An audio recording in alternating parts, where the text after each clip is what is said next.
إن الحمد لله نحمده ونستعينه ونستغفره ونعوذ بالله من شرور أنفسنا ومن سيئات أعمالنا من يهده الله فلا مضل له ومن يضلل فلا هادي له وأشهد أن لا إله إلا الله وحده لا شريك له وأشهد أن محمدا عبده ورسوله. Me emrin e Allahut të gjithë mëshirshmit, mëshiruesit, Allahun, Zotin e vetëm të vërtetë e falenderojmë, vetëm prej tij falje dhe mëshirë kërkojmë.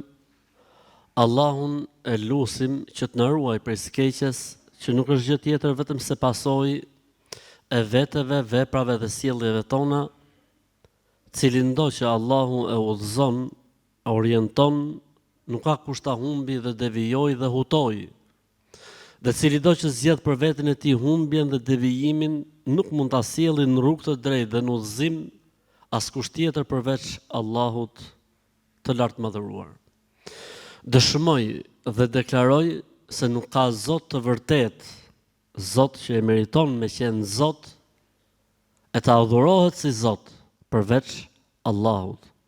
Ai është një dhe i vetëm, pa shok, pa rival, pa ortak, pa ndihmës, pa fëmijë, i pa imagjinueshëm nga mendjet njerëzore dhe sido që të mendohet nuk është ashtu. Dëshmoj dhe deklaroj se Muhamedi alayhi salatu wassalam ishte njeri i dërguar i Zotit. Ai ishte vula e profecisë në tokë, domethënë mbas tij më nuk ka profet dhe shpallje. Pasi Islami, Kurani, Suneti kanë gjitha, nuk ka nevojë për diçka të re. I madhi Zot, Allahu xhalla xhelaluhu, ndaj njeriut është i mëshirshëm, i dhimbshur, i dashur, arsyetues, i urtë, e shumë atributet të Zotit shfaqen me krijimin e njeriut dhe xhinëve. Se dikush më bëri një pyetje shumë interesante. Tha o hoxh, ata bën një pyetje, po mos ma kthe tha ashtu si di ti. Ma kthe tjetër soi, thash boje pyetjen mos e vrit mendjen. Tha, po mirë, po pse I krijoi Zoti xhinët dhe njerëzit? Edhe në fund fare, ca shkën xhenem, ca shkën xhenet. Thash, kjo nuk është nga ato pyetjet e borë që ta kthej si diun, kjo është pyetje që ka nevojë për përgjigje të vërtetë. A ke menduar ndonjëherë këtë pyetje apo jo? Normalisht që gjithë secilit në momente të caktuara mund ta pyesë dikush ose mund t'i vinë ndërmend kjo pyetje. Or pse krijoi? Ndërkohë që është Zot. Në dorën e tij është gjithçka. Pse I krijoi njerëzit dhe xhindët? Përgjigjja shumë e thjeshtë. E para gjë, ne nuk mund të arrijmë dot urtësitë e Zotit, pse bën apo pse nuk bën. Ama për një gjë jemi të sigurt, Zoti nuk bën gjë kot së koti. Për një gjë jemi të sigurt, Zoti nuk loz.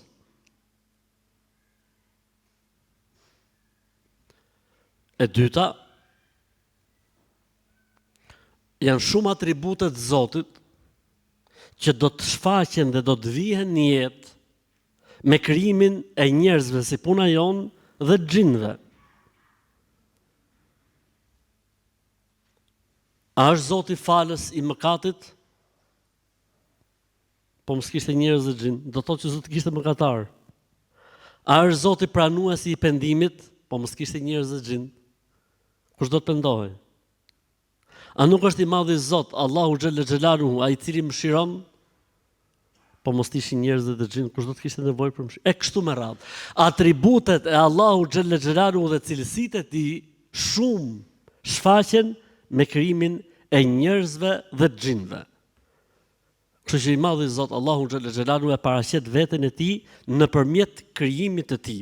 Për këtë arsye Zoti I madh, Allahu xhalla xhelaluhu në Kur'an, kur flet për veten e tij, thotë shikoni qiejt, shikoni tokën, shikoni yjet.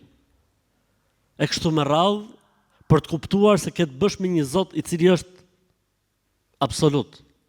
dhe në dorën e tij është gjithçka, dhe se ati ja ka nevojën gjithçka, dhe se ai nuk ka nevojë për asgjë dhe për asçka. E kush bën sa i e meriton. Kush bën se bën për veten e tij, ndërkohë që ai është Zot, ka qenë, është dhe do të mbetet, ndërsa ne jemi me afatizim. Gjithsecili prej nesh është i afatizuar, po është mëshira e Zotit që nuk e dim afatin kur e kemi. Se po ta dishim afatin kur e kemi, do të çmendej njeriu dhe nuk do të jetonte dot. Edhe nëse do ta dinte që afati i tij do të ishte mas 50, apo mas 60, apo mas 70. E jo më ta dinte që i kanë mbetë edhe 3 ditë, apo edhe 24 orë, apo 12 minuta. E ke parë njeriu ndi? Si shta pejgamberi alayhi salatu selam, rritet njeriu dhe plaket dhe zbardhet dhe kruset, ndërkohë që tek ai rigjenerohen dy gjëra. Dashuria për të pasur sa më shumë dhe shpresa se do të jetoj akoma. Ky është njeriu me dy fjali. E Allahu xhalla xhelaluhu yakhluqu ma yasha'u wa yakhtar. Allahu krijon çfarë të dojë, Allahu përzgjedh çfarë të dojë, Allahu zgjedh nga profetët, zgjedh nga melajket. Ne shumë gjëra tona akoma nuk i morin vesh nga vetja jonë, e nuk morin vesh nga bota e xhinëve dhe melajkeve, jo të morin vesh nga madhështia e të Madhit Zot. Për këtë arsye tha Zoti në Kur'an, wala yuhituna bihi ilma. Është e pamundur që ta arrijnë mendjet njerëzore Allahun apo urtësinë absolute të krijimit, urdhërimit apo ndalimit të Allahut që ka sjell pra për robët e tij, në rastin ton për ne njerëzit edhe xhindët. Atëherë duke i dhënë përgjigjen kësaj pyetje, po futem në temën time për sot. Nga që pyetja më është bërë dje dhe mendova që ta ndaj si pyetje me ju, sepse është pyetje me të vërtetë interesante dhe e bukur dhe ka nevojë për përgjigje. Ne kemi nisë një udhëtim të hershëm së bashku me surën El-Anfal. El-Anfal Bagtit. Një fe që nuk merret vetëm me punët e Zotit, adhurimin e Zotit me njeriu e tjerë, por një fe që trajton edhe mënyrën se si duhet trajtojmë kafshët dhe bagtit, dhe se këto bagti nuk duhet i kushtohen askujt tjetër përveç Allahut krijuesit të tyre, jo se ka nevojë Zoti për gjakun e tyre, apo për mishin apo për lëkurën e tyre, po Zoti sheh zemrat tona. Për këtë arsye në këtë kurban kur e bëjmë për Zotin, e hedhim se është i Zotit, e kemi bërë për Zotin, apo e bëjmë kurbanin dhe e shpërndajmë për të varfrit, e bëjmë kurbanin, ushqehemi me të, apo e shpërndajmë për të varfrit, siç është tradita islame në rastin e kurbanit që ndahet në 3 pjesë, një pjesë e man njeriu për veten e tij dhe 2 pjesët e tjera i shpërndan dhe i dhuron. Sot kam bërë ndërmend të ndalem, po normalisht jo në të gjitha, po në një pjesë të parë të ajeteve të surës El-Anfal, ku Zoti i drejtohet pejgamberit alayhi salatu selam me kul, thuaj, o Muhammed, thuaj o Muhammed. Dhe në momentin o vëllezër dhe motra që Zoti nga gjithë ajetet e Kuranit veçon disa me kul, thuaj, do me thënë se këtu duhet me pas një vëmendje të veçantë. Siç është për shembull rasti kul huwallahu ahad, siç është rasti kul huwallahu ahad, kul huwallahu ahad, nas e tjerë. Mirë, po më shumti në të gjithë Kuranin që thuhet kul, thuaj, është pikërisht suratu El-Anfal. Sura El-An'am. Pa sepse ne jemi në surën El-An'am. Sepse më duket sikur e thash edhe më përpara El-Anfal, po ishte gabim drejt shkimor. Okej. Le të ndalemi me ajetin e parë, ku përmendet kul. Kul siru fil ardhi, thumma ndhuru kejfe kana aqibatul mukadhibin. Thuaju, shëtitni në tokë dhe zini mend. Kuptoni se çka bërë Allahu me ata që i kanë përgënjeshtruar profetët. Zoti i Madh ka shkatruar popull kur janë tallë dhe kanë përgjigjëstruar profetët. Dhe i thot popullit Mekës, thot zini mend, shihni, sepse ata çdo ditë, ndonjëri prej tyne, ose çdo javë, ose çdo muaj do të kalonte patjetër në 2-3 stacione popull të shkatruar. Sikur i thot Zoti Modhora, a nuk zini mend ju apo jo? A shihni popullin e Adit? A shihni popullin e Themudit? A shihni popullin e Lutit? Sepse tregtia aty në ishte në Sham dhe shihnin 2 popull të shkatruar, dhe tregtia aty ishte me Yemenin dhe shihnin 2 popull të shkatruar, përgjigjëstruesit e profetëve, megjithatë ecnin në të njëjtën linjë. Për këtë arsye ka një proverb shumë interesant që thot: "Men jarraba al-mujarraba fa aqluhu mukharrab." Kush provon të provuarën, do të thotë se është mendje lehtë. Përfiton nga eksperjenca e tjerëve, merr atë që është pozitive dhe zhvilloje më tej, dhe largohu asaj që është negative, ose merr dhe studioje dhe hiq arsyet pse ka përfunduar në negativitet dhe ec. Përndryshe, të ecësh në të njëjtën linjë, do të thotë se do të ndodhi e njëjta gjë që ju ka ndodhur të tjerëve përpara teje.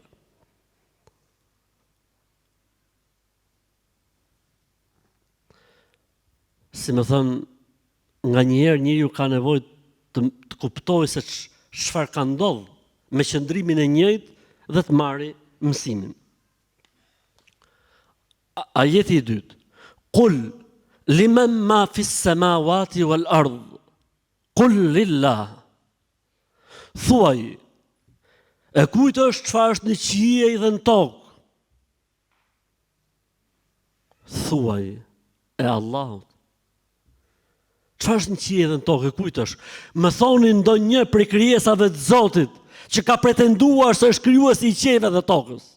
Edhe nëse ka pas ndonjë të çmendur, ka ardhur një moment që edhe ky i çmenduri ka vdekur dhe kanë rënë rehat njerëzit prej tij, e bota prej tij, e xhindët prej tij, e kafshët dhe bimët.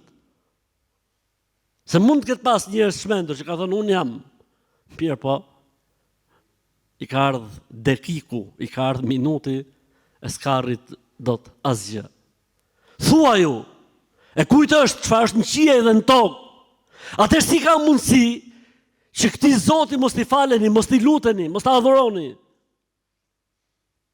A mund të jetë dikush tjetër përveç Allahut, pretenduesi i krijimit të këtij universi dhe të kësaj bote, të paktën kësaj që ne jemi në të? S'ka. Atëherë, si ka mundësi që njeriu me mendje, me logjik, t'i drejtohet krijesave, të gjalla apo të vdekura, apo statujave, apo pikturave, të bëra nga njeriu, të emëruara nga njeriu?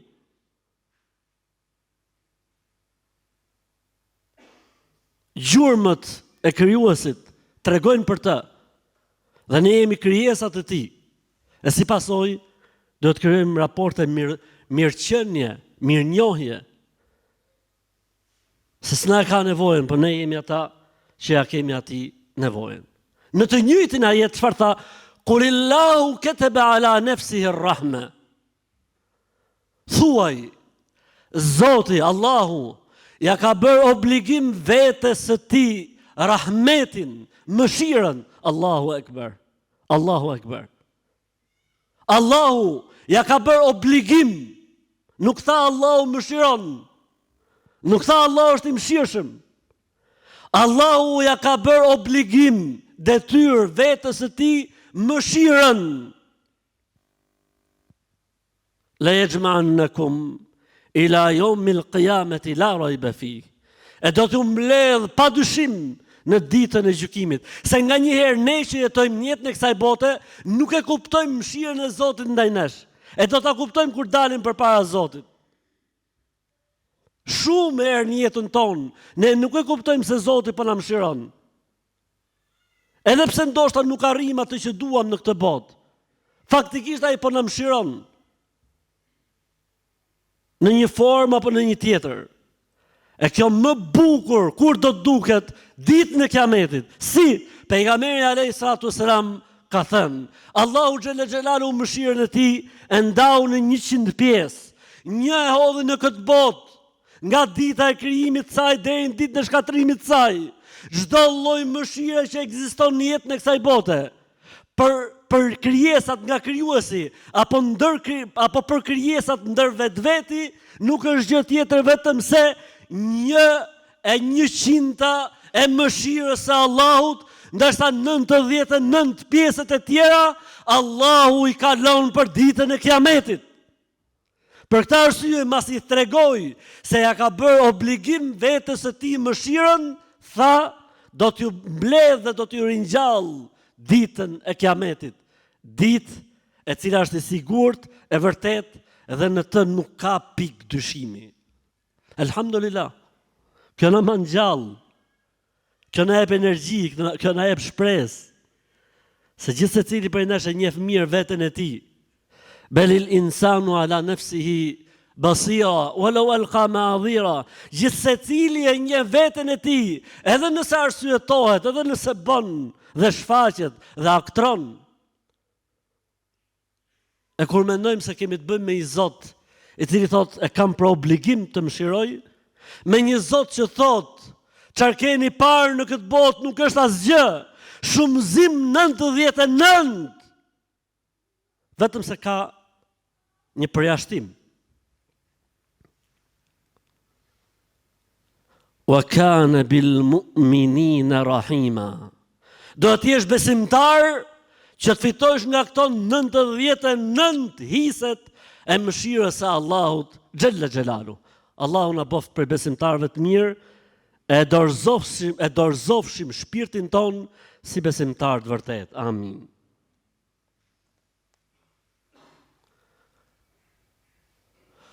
Ajeti i radhës.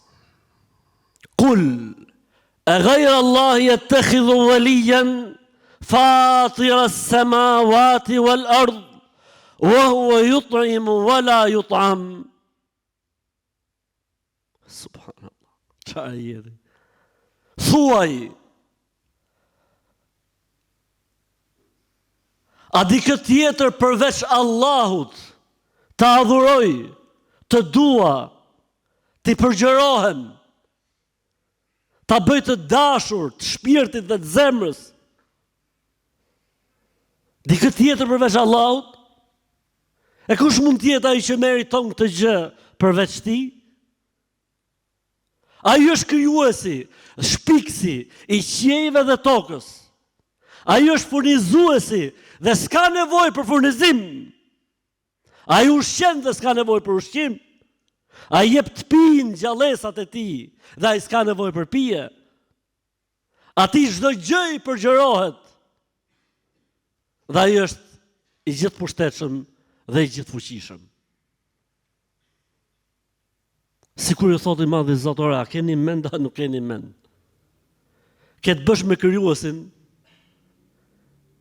shpikësin e gjithë shkaje, sjellësit në jetë të gjithë shkaje, dhe kushdo tjetër përveç ti, kushdo qoftë, si ka mundësi që njeriu me pak arsye, jo më shumë, të lëj krijuesin dhe të shkojë te krijesat. Të kthej shpinën krijuesit dhe të mbështetet te krijesat. Ti përgjërohet krijesave e mos ti gjujzohet dhe ti bin ball me ballin sejdë krijuesit. Si ka mundësi? Logjika këtë gjë nuk e pranon. Nuk e pranon. Edhe në jetën e kësaj bote nuk e pranon. Çfarë mund thuash për një njeri në jetën e kësaj bote? Nëse do të sillej mirë me komshiun, nëse do të sillej mirë në punë, nëse do të sillej mirë me shokët, nëse do ishte ku e diun më i mirë i njeri që mund të ekzistojë dhe nuk sillet mirë me prindin e tij, me nonën e tij dhe me babën e tij. A ka vlerë ky njeri apo nuk ka vlerë? Pasha Zotin nuk ka vlerë. Pa atëherë si mund të ketë vlerë një njeri i cili lën Zotin, i cili lën krijuesin, i cili lën dorë atë që ka në dorë gjithçka. Dhe shkon diku tjetër. Çudi e madhe. Si ka mundësi? Feja e të parve Të parët tanë kështu vepronin. E po të gjithë janë kështu. Po jo, pra jo. Nuk ka qenë asnjëherë shumica parametri i vërtetësisë. O in tuti akthara men fil ardhi yudhilluka an sabilillah. Nëse do të ndjekësh shumicën e atyre që janë mbi sipërfaqen e tokës, do të humbin nga rruga e Zotit, o Muhammed sallallahu alaihi wasallam. S'është argument shumica? S'është gjithë e bëjnë, pa më se s'ka gjë, pa më se ka dhonë prova, pa më se prej sikletit, pa më se njeriu që ka hall më. Si më ka hall më? Si ma shqipton atë sigur me qenë linguist. Jo më jo Zotit. Allahut. Ati drejtoju. Se nuk mund ketë askush në dorë. Vetëm sa aq sa Zoti i madh, Allahu i kalon mundësi. Për ndryshe, të gjithë to të tjerët që marrin përsipër apo pretendohet se kanë kompetenca, fuqira, energjira, e ku dëgjon e tjerë, nuk janë gjë tjetër vetëm se produkt i mendjes njerëzore.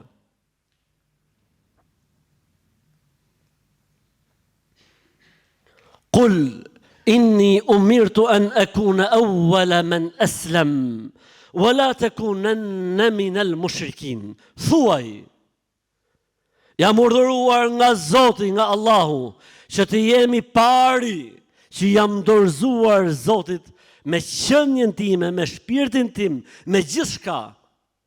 Jam dorëzuar Zotit për çdo gjë që ai ka thënë, për çdo gjë që ai ka urdhëruar, për çdo gjë që ai ka ndaluar. E kuptova, se kuptova, e kapa urtësinë, se kapa urtësinë.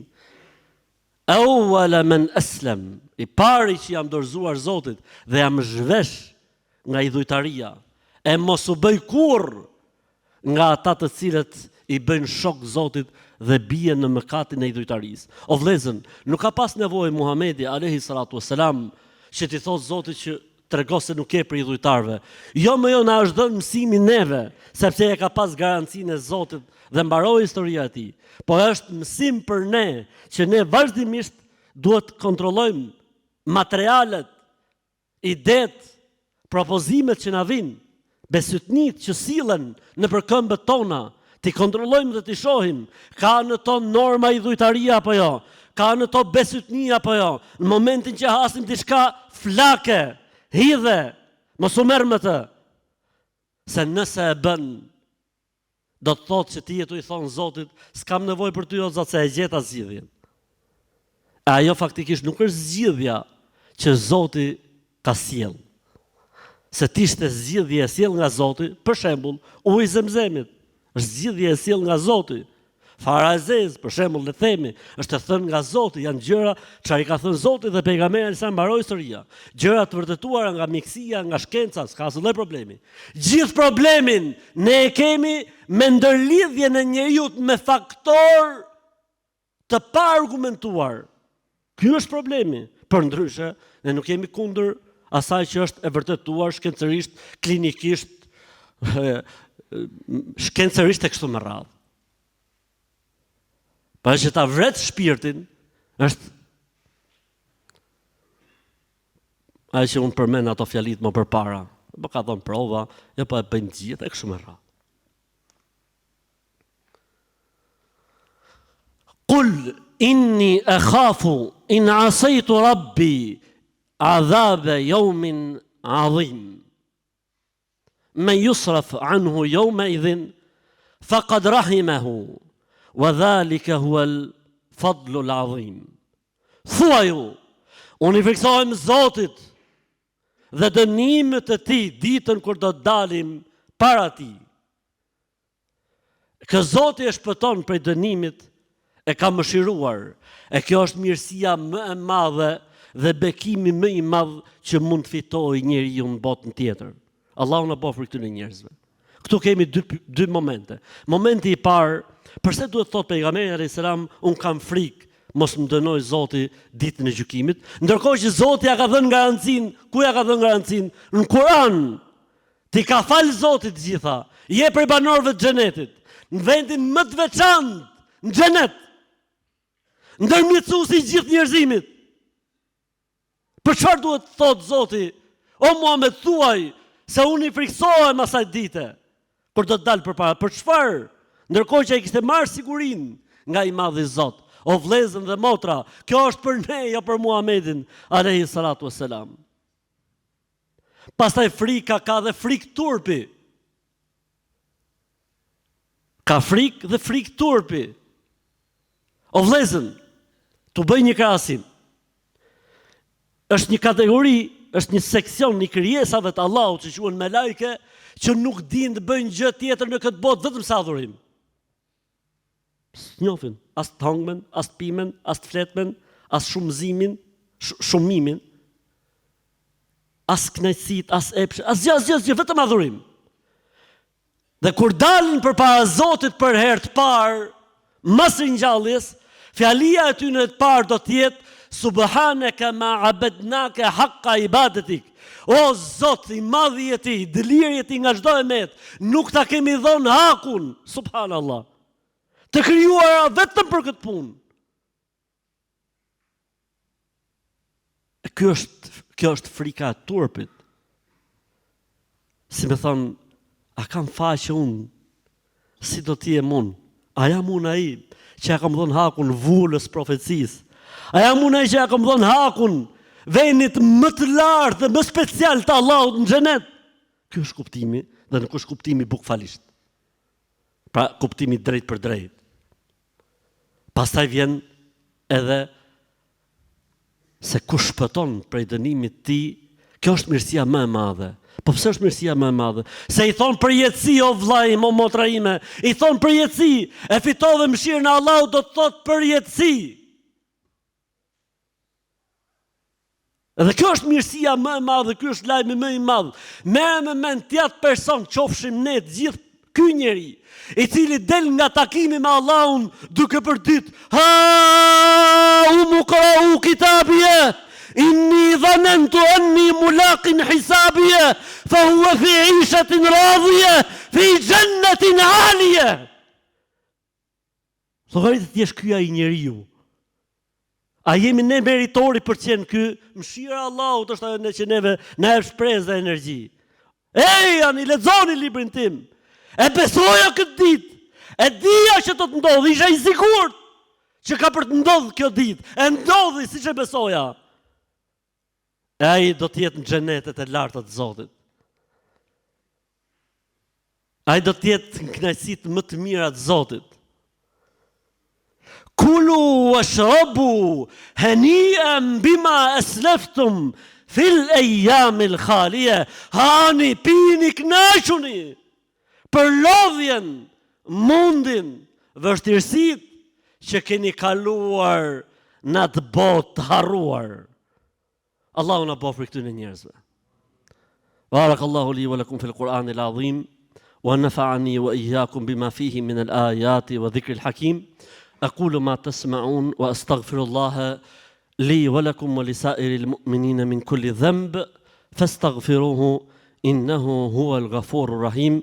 Allahu na bekoft me këtë Kur'an, Allahu na ndriçoft me këtë Kur'an, Allahu këtë Kur'an e bëft dritë për ne në këtë botë, dritë në jetën e varrit dhe dritë dhe ndërmjetësim dhe avokat ditën kur do dalim para më të madhit, para Allahut xhalla xhelaluhu. Vëllezën faktikisht e kuptoj që pas shkruajt shumë ajete këtu, po ndoshta do të jenë në vazhdim edhe një hutbë se pastaj do të përgatisim situatën për Ramazanin, ndërkohë që shiqyr Zotit i kemi filluar një cikël goxha interesant ligjëratash çdo natë, pothuajse në xhamin ton, derisa të vi Ramazani, me hoxhallar nga vende vise të ndryshme të Shqipërisë biologjike, të Shqipërisë të vërtet. Dhe këto do të jenë. Inshallah taala, pra kemi filluar, edhe sonte kemi një hoxh në Rum nga Maqedonia e Veriut. Thash, mendoja se koha do të më lejonte, domethënë, po pas gabuar. Do të ndalim tek një ajet se duhet përmend dhe diçka në raport me muajin që ne jemi futur në të. Qul ayyu shay'in akbaru shahadatan qulillah, Allahu akbar. Thuaju, kush është dëshmuesi më i madh që mund të ekzistojë? Edhe nuk e la Zoti që të sjellin ata përgjigje. Tha, qulillah, thuaj Allahu është dëshmuesi dhe dëshmitari më i mirë. Kjo faktikisht o vëllezër ka dy anë. Ka anën pozitive, që ne nga njëherë kur bëjmë mirë, na duket sikur na humbin të mirat e s'po na vlerësojnë, apo ndoshta të nuk po morim atë që meritojmë faktikisht se jemi të lodh, jemi të falë, jemi të agjëruar, jemi të s'po lëviz gjë fare. Kurse këto të tjerë ta si gjë të mbetën përpara. Të si qafira përpara ne shkrim. Allahu është dëshmues dhe dëshmitar. Allahu e din atë që e duke boti. Dhe mos a di askush. E din Allahu.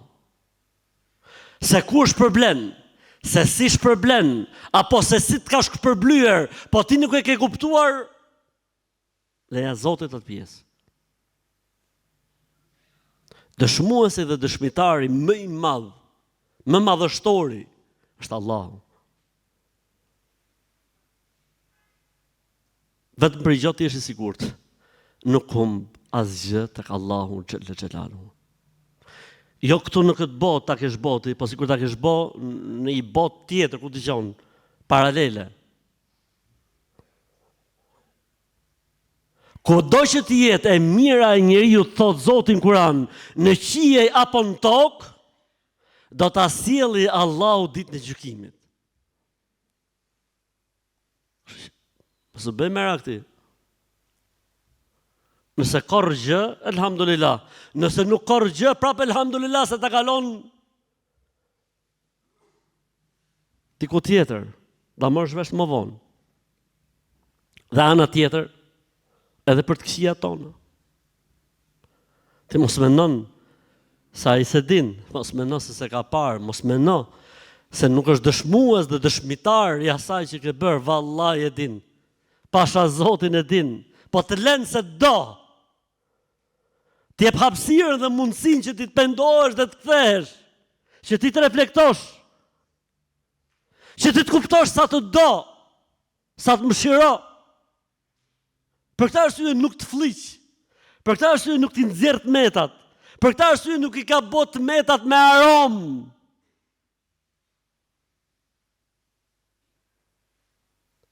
Në një popull prej popujve të mëhershëm, kur dikush thot më katonte, shfaqe i shenja në derën e shtëpisë tij dhe e kuptojshin njerëzit që këtu është bërë gjuna.